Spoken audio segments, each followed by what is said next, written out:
अभी कुछ दिन पहले एक रिपोर्ट आई भारत सरकार के इकोनॉमिक सर्वे 2025-26 में साफ लिखा गया, डिजिटल एडिक्शन अब सिर्फ एक आदत नहीं बल्कि देश की सेहत, पढ़ाई और अर्थव्यवस्था पर साइलेंट ड्रैग बन चुका है।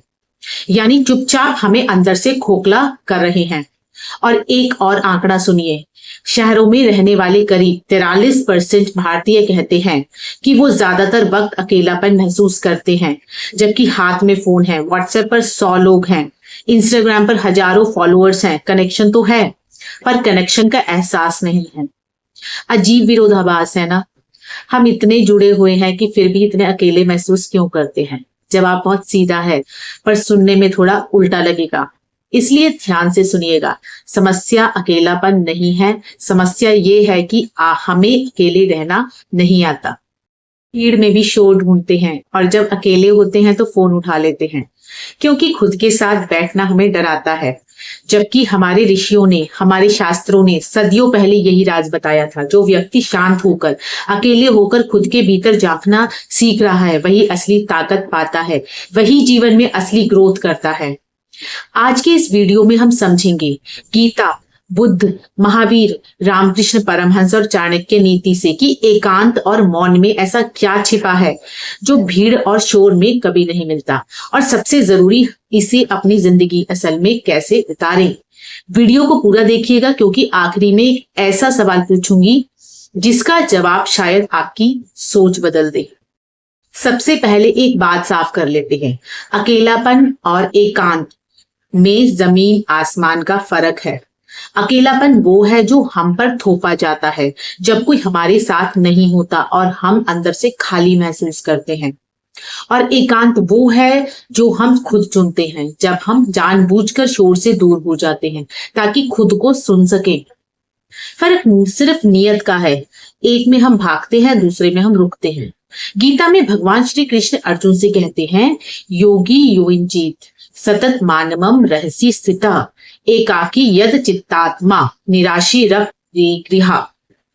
सीधी भाषा में योगी को चाहिए कि वो अकेले एकांत स्थान में बैठकर मन को वश में करके बिना किसी इच्छा और संग्रह के निरंतर अपने आप को परमात्मा में लगाए दीजिएगा। कृष्ण ये नहीं कह रहे कि दुनिया छोड़ दो, समाज छोड़ दो, वो कह रहे हैं थोड़ा रोज वक्त खुद के लिए शांति में बिताओ। बाकी दुनिया के लिए जीना ठीक है, पर खुद को जाने बिना आप किसी के काम नहीं आ सकते। दूसरा पार्ट है बुद्ध की कहानी, एकांत जागृति। भावपूर्ण आवाज। सिद्धार्थ गौतम को राजमहल में हर सुख सुविधा थी, सोना चांदी, नौकर चाकर, सुंदर पत्नी, प्यारा बेटा। पर एक दिन उन्होंने महल के बाहर एक बूढ़ा आदमी देखा, एक बीमार आदमी देखा और एक शव देखा। तब उनके मन में एक ही सवाल गूंजने लगा, अगर बुढ़ापा, बीमारी और मौत सबको आनी है तो इस भीड़ भाड़ भरी जिंदगी का मतलब क्या है? इस रात सिद्धार्थ चुपचाप महल छोड़कर निकल गए, अकेले। ना कोई सेना, ना कोई सलाहकार, ना कोई भीड़, सिर्फ खुद, जंगल की खामोशी और एक सवाल। 6 साल तक उन्होंने कठिन तप किया, कई गुरुओं से सीखा, पर आखिरी जागृति उन्हें तब मिली जब वो बोध गया में एक पीपल के पेड़ के नीचे पूरी तरह अकेले, पूरी तरह शांत बैठे। ना कोई शिष्य साथ था, ना कोई अनुयायी, सिर्फ वो और उनकी सांसें। 49 डेज के दिन उनके मौन में जो ज्ञान मिला आज भी करोड़ों लोगों की जिंदगी बदल रहा है। सोचिए, अगर बुद्ध भीड़ में, शोर में, लोगों की राय के बीच खोजते रहते तो क्या उन्हें वो जवाब कभी मिलता? नहीं, जवाब हमेशा शोर के पार मौन में मिलता है। अगला भाग, मौन का तप। महावीर भगवान की कहानी तो और भी गहरी है। राज परिवार में जन्मे महावीर ने 30 साल की उम्र में सब कुछ त्याग दिया, राजपाट, परिवार, धन, और लगभग 12 साल तक वो एकांत में अधिकतर मौन रहकर कठिन साधना करते थे। इस दौरान उन्हें कई कष्ट सहने पड़े, लोगों ने अपमान किया, पत्थर मारे, कष्ट दिया, पर महावीर ने न किसी से बहस की, न सफाई दी। वो चुप रहे, अकेले रहे और भीतर की तरफ चलते रहे। और आखिरी में उन्होंने केवल ज्ञान यानी पूर्ण ज्ञान प्राप्त हुआ। यहाँ सीख क्या है? महावीर के पास मौका था राजा बनने का, आराम की जिंदगी जीने का, लोगों को जवाब देने का, पर उन्होंने जाना कि सच्ची ताकत बाहर की लड़ाई में नहीं, भीतर के मौन में है। कोई कुछ कह दे तुरंत रिप्लाई, कोई कमेंट कर दे तुरंत बहस, महावीर की कहानी हमें सिखाती है हर आवाज का जवाब देना जरूरी नहीं, कभी कभी सबसे बड़ी ताकत चुप रहने में भी है। परमहंस और माँ काली का एकांत। रामकृष्ण परमहंस दक्षिणेश्वर के काली मंदिर में पुजारी थे, पर सिर्फ पूजा करना उनके लिए काफी नहीं था। वो रोज रात को मंदिर के पीछे जंगल में अकेले चले जाते, घंटों माँ काली को पुकारते, रोते, तड़पते दर्शन पाने के लिए। लोग उन्हें पागल समझने लगे। रिश्तेदारों ने उनकी शादी करा दी। सोचा शायद घर गृहस्थी में मन लग जाएगा, पर रामकृष्ण का मन तो एकांत और साधना में ही रमता था। और आखिरकार उसी एकांत में उन्हें वो अनुभूति मिली जिसने उन्हें युग पुरुष बना दिया।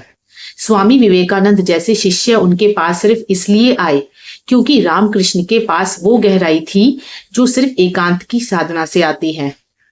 सोचिए, अगर रामकृष्ण भी भीड़ की राय की परवाह करते, समाज के तुम पागल हो कहने से डर जाते, तो क्या भारत को विवेकानंद जैसा शिष्य मिलता? नीति, एकांत और सफलता का रिश्ता।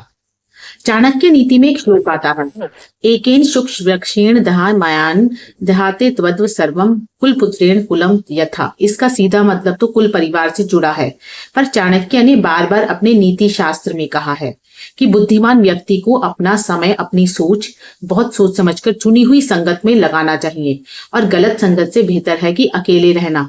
चाणक्य खुद तक्षशिला में एकांत में बैठकर वर्षों तक अध्ययन करते रहे, इससे पहले कि वो चंद्रगुप्त मौर्य को सम्राट बना पाए। उनकी रणनीतियां, उनकी नीतियां सब उस गहरी सोच से निकली जो सिर्फ शांत और एकाग्र मन से संभव थी। आज के समय में देखिए, बड़े बड़े फैसले, बिजनेस की रणनीति, जिंदगी के अहम मोड़, ये सब शोर भरे व्हाट्सएप ग्रुप में नहीं बनते। ये तब बनते हैं जब आप अकेले बैठकर शांति से सोचते हैं। ज्ञान भी यही कहता है। ये सिर्फ आध्यात्म की बात नहीं है। आजकल जो शोध कर रहे हैं वो भी यही बता रहे हैं। जब दिमाग को लगातार नोटिफिकेशन, स्क्रॉलिंग और शोर मिलता रहता है तो वो कभी गहराई से सोच ही नहीं पाता। दिमाग की सबसे रचनात्मक, क्रिएटिव और सबसे गहरी इंसाइट तब आती है जब वो पूरी तरह शांत हो, जैसे नहाते वक्त, टहलते वक्त या सुबह ध्यान करते वक्त। यानी विज्ञान और वेदांत दोनों एक ही बात कह रहे हैं। शोर से समाधान नहीं मिलता, शांति से मिलती है। सीख, इसे जिंदगी में कैसे उतारे? तो अब ये सवाल है, इतनी बड़ी बड़ी कहानियां जो सुन ली, पर आम इंसान अपनी रोजमर्रा की जिंदगी में ये कैसे लाए? कुछ आसान बातें।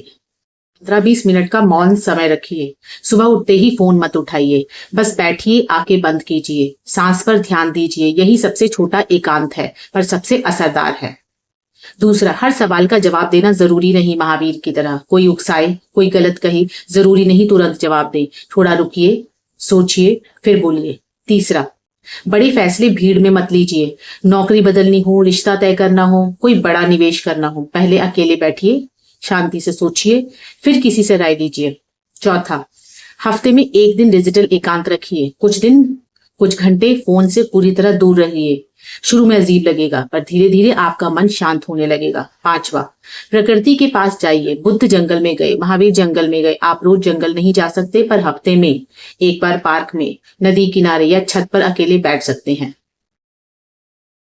याद रखिए, एकांत का मतलब समाज छोड़ना नहीं है। एकांत का मतलब है रोज थोड़ा वक्त खुद के साथ बिना किसी शोर के बिताना।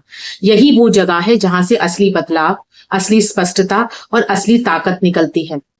जो इंसान भीड़ के शोर में अपनी पहचान खो देता है वो कभी बड़ा फैसला नहीं ले पाता, पर जो इंसान अपने भीतर के मौन को सुनना सीख लेता है वो अपनी जिंदगी की दिशा खुद तय करता है। इसलिए शांत रहिए, अकेले रहिए, फिर देखिए चमत्कार खुद ब खुद होने लगेंगे, क्योंकि चमत्कार बाहर नहीं, हमेशा भीतर से शुरू होते हैं। तो आज का सवाल क्या है? आखिरी बार आप कब पूरी तरह अकेले, बिना फोन के, सिर्फ अपने साथ बैठे थे? कमेंट में बताइए कब, कहां और उस वक्त आपके मन में क्या चल रहा था।